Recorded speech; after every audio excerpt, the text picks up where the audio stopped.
يا ترى ايه الحاجات اللي لو عملتها انثى برج الجدي تبقى بتحبك؟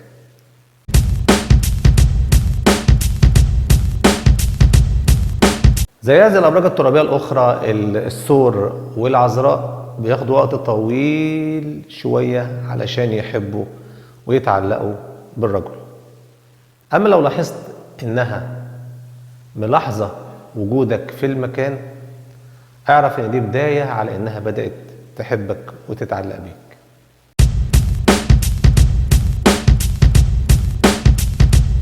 اول ما هتطلب انك تقابلها هتوافق على طول انها تقابلك.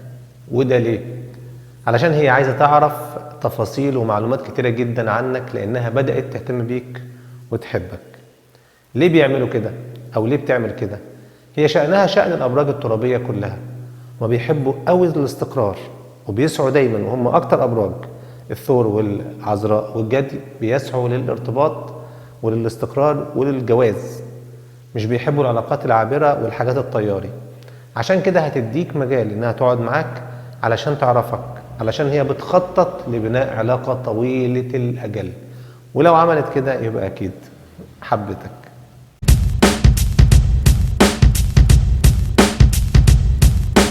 على الرغم من هيئتها الرزينة إلا أنها هتحاول تضحكك. هي في الغالب وفي العادة ما بتعملش ده مع أي راجل.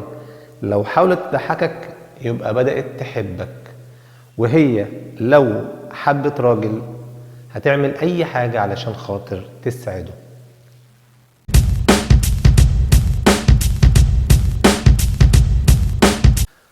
خد بالك انكم لما تتقابلوا وتقعدوا مع بعض هتلاحظ انها مش عايزة تمشي، عايزة تتكلم معاك أطول فترة ممكنة. الوقت هيطول وهتستغرب هي ليه مش عايزة تروح أو مش عايزة تمشي. ليه؟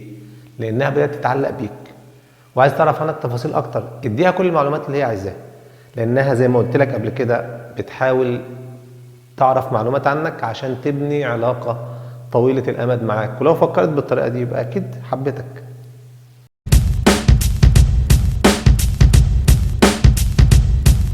خد بالك انها هتكتسب مهارات جديده وهتتعلم حاجه جديده هي ما كانتش بتعملها قبل كده، قبل ما تعرفك، بس عشان خاطر ترضيك. كل مطلوب منك انك تلاحظ التغيير ده، ولو لاحظته يبقى دي علامه كبيره جدا على حب انثى برج الجدي ليك. هتظهر حبها ليك، مش هتخبيها عنك، هيظهر لك قوي. مش هقولك تفاصيل اكتر من كده، لكن هي هتظهره ليك وهتلمس دوت. تأكد من الحاجه دي.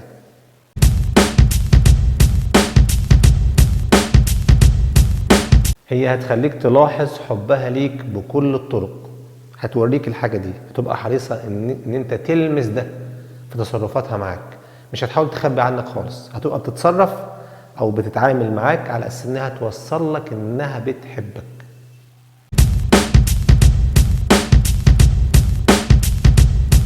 في نهاية الفيديو مش تعمل لايك وسبسكرايب وتفعل الجرس وتشترك في القناة، ولو في اي كومنت اكتبه في التعليق تحت وانا هرد عليه. والسلام عليكم ورحمة الله وبركاته.